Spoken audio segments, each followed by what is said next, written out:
The Night Before Christmas.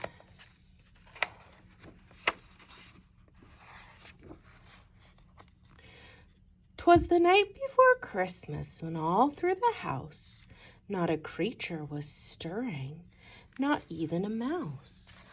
The stockings were hung by the chimney with care, in hopes that St. Nicholas soon would be there.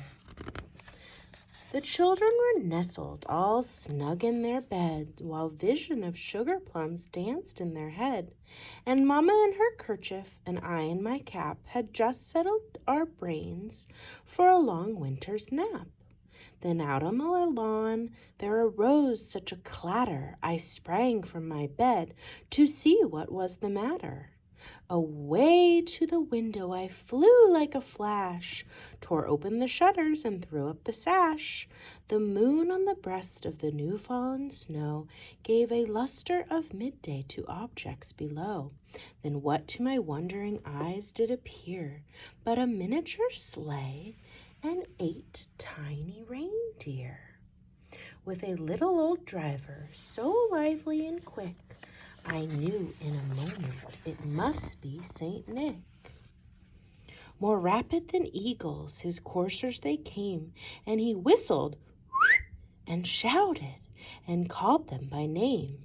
Now Dasher, now Dancer, now Prancer and Vixen, on Comet, on Cupid, on Donner and Blitzen, to the top of the porch, to the top of the wall. Now dash away, dash away, dash away all.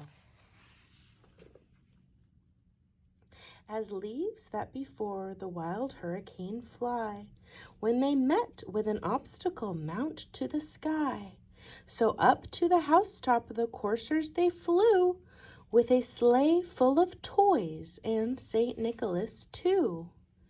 And then in a twinkling I heard on the roof the prancing and pawing of each tiny hoof.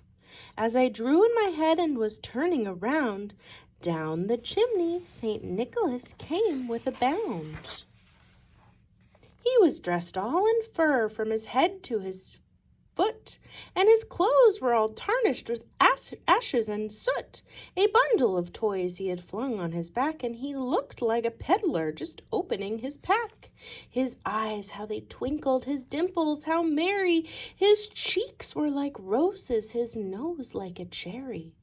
His droll little mouth was drawn up like a bow, and the beard on his chin was as white as the snow. The stump of a pipe he held tight in his teeth, and the smoke it encircled his head like a wreath. He had a broad face and a little round belly that shook when he laughed like a bowl full of jelly. He was chubby and plump, a right jolly old elf, and I laughed when I saw him in spite of myself.